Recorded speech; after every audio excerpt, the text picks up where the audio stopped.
ಎಷ್ಟೊಂದ್ ಜನ ನಮ್ಮ ಪೋಸ್ಟ್ಗೆ ಕಮೆಂಟ್ ಮಾಡಿದ್ದಾರೆ ಆಟೋ ಡ್ರೈವರ್ಸ್ ನ ಕೇಳಿ ಅಂತ. ನೀವ್ ಬಂದಿಲ್ಲ ಅಂದ್ರೆ ನಾನು ಆಟೋ ಓಡಿಸ್ಕೊಂಡು ಹೋಗ್ತೀನಿ. ತಗೊಂಡೋಗ್ಲಾ? ಕೊಡಿ ಕೀ ಕೊಡಿ. ಇಲ್ಲೇ ಇದ್ಯಾ? ಬಂದ್ರು ಆಟೋದಲ್ಲಿ ಹೋಗೋಣ.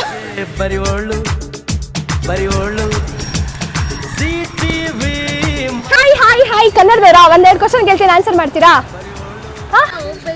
ಅಯ್ಯೋ ನಾವು ಹೋಗ್ಬೇಕು, ನಮಗೂ ಲೇಟ್ ಆಗುತ್ತೆ. ಯಾವ ಊರಿಗೆ? ಬನ್ನಿ ನಾವೇ ಡ್ರಾಪ್ ಮಾಡ್ತೀವಿ ಕಾರಲ್ಲಿ. ಸುಬ್ಬಲಕ್ಷ್ಮಿಗೆ ಬರೆಯೋಳು ಕನ್ನಡದವರಾ ಅಲ್ವಾ? Thank you. ಹಾಯ್ ಕನ್ನಡದವರಾ? ಮಲಯಾಳಿ ಕುಟ್ಟಿಯಾ? ಓಕೆ. ಎಲ್ಲ ತರ ಕೆಲಸ ಮಾಡುವಾಳು ಪ್ರೀತಿನ ಕೊಟ್ಟಿರೋದು ಮಚ್ಚ,